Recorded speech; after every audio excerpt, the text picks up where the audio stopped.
അതായത് കോൺഗ്രസ് ആസ്ഥാനത്ത് വന്ദേമാതരം ചൊല്ലുന്നത് വിലക്കിയ സോണിയാഗാന്ധിക്കെതിരെ നിലവിൽ നിലപാട് കടുപ്പിക്കുകയാണ്.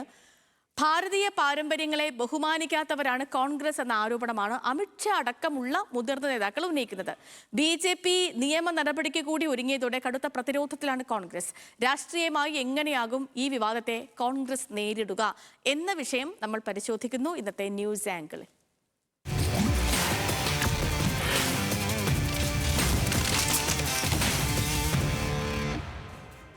ശരത്ലാൽ ഡൽഹിയിൽ നിന്നും വിശകലനങ്ങളുമായി തത്സമയം നമുക്കൊപ്പം ഉണ്ട്. Sarathlal, good morning. ശരിക്കും വന്ദേ മാതരത്തെ കോൺഗ്രസ് അപമാനിച്ചു എന്ന നിലയ്ക്കാണ് നിലവിലെ വിവാദങ്ങളുടെ പോക്ക്. ആ വിവാദങ്ങളെ ഏറെക്കുറെ ശരിവയ്ക്കുന്ന തരത്തിലുള്ള ആംഗ്യങ്ങളൊക്കെ നേതാക്കളുടെ ഭാഗത്ത് നിന്ന് ആ ദിവസം ഉണ്ടായത് നമ്മൾ കണ്ടതാണ്. അപ്പോൾ BJP ഈ വിഷയം ശക്തമായി തന്നെ ഉന്നയിക്കുന്നുണ്ട്. എങ്ങനെയാകും ഇതിലെ കോൺഗ്രസ് പ്രതിരോധം? Good morning Sreelakshmi. വളരെ രസകരമായ രീതിയിലാണ് ഇത് രാഷ്ട്രീയം പോകുന്നത്. ഡൽഹി രാഷ്ട്രീയം പോകും. ജന്തർ മന്തർ സമരത്തിന് ശേഷം ഒരു മറ്റൊരു വലിയൊരു രാഷ്ട്രീയ വിവാദത്തിലേക്ക് ഇന്ത്യ സാക്ഷ്യം വഹിക്കുകയാണ്.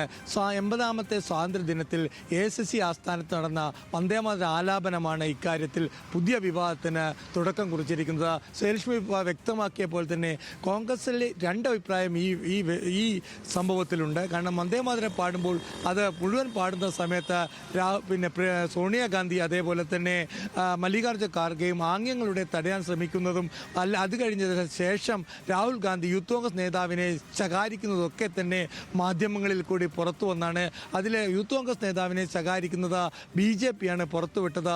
അങ്ങനെ അതുപോലെ തന്നെ മറ്റൊന്ന് ബംഗാളിൽ ഇതൊരു വലിയ രാഷ്ട്രീയ വിഷയമായി ഉയർത്തിയിരിക്കുന്നു എന്നുള്ളതാണ്. ബംഗാളിൽ ബങ്കിം ചന്ദ്ര ചാറ്റർജിയുടെ പിൻതലമുറക്കാർ ഇത് സോണിയാഗാന്ധി മാപ്പ് പറയണം എന്ന ആവശ്യമായി മുന്നിട്ട് വന്നിരിക്കുന്നു. അപ്പോൾ സ്വാഭാവികമായിട്ടും രാഹുൽ ഗാന്ധിയുടെ നിലപാട് ഇതിൽ വളരെ നിർണായകമാണ്.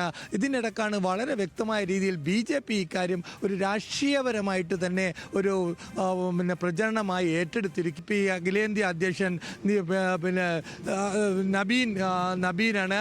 അദ്ദേഹത്തിൻ്റെ വളരെ രസമുണ്ട്. അദ്ദേഹത്തിൻ്റെ വസതിയും നബീൻ്റെ വസതിയും രാഹുൽ ഗാന്ധിയുടെ വസതിയും അവരടുത്തടുത്താണ്. ഒരാൾ സുരാജ് വിഭാഗ് ലൈൻ തൊട്ട മുമ്പിൽ തന്നെയാണ് രാഹുൽ ഗാന്ധിയുടെ വസതിയും. ഈ നബീൻ അല്ലെങ്കിൽ BJP അധ്യക്ഷൻ ഇന്നലെ പറഞ്ഞത് കേരളം വളരെ വലിയ രീതിയിൽ ഒരു സ്വാതന്ത്ര്യ ആഘോഷത്തിൽ നിന്ന് വന്ദേമാതരത്തെ ഒഴിവാക്കി ആ നയം ഇപ്പോൾ രാഹുൽ ഗാന്ധി നടപ്പിലാക്കുന്നു എന്നാണ്. കോൺഗ്രസിനെ പ്രതിരോധത്തിലാക്കുന്ന ഒരു നടപടിയിലേക്കാണ് BJP പോകുന്നത്.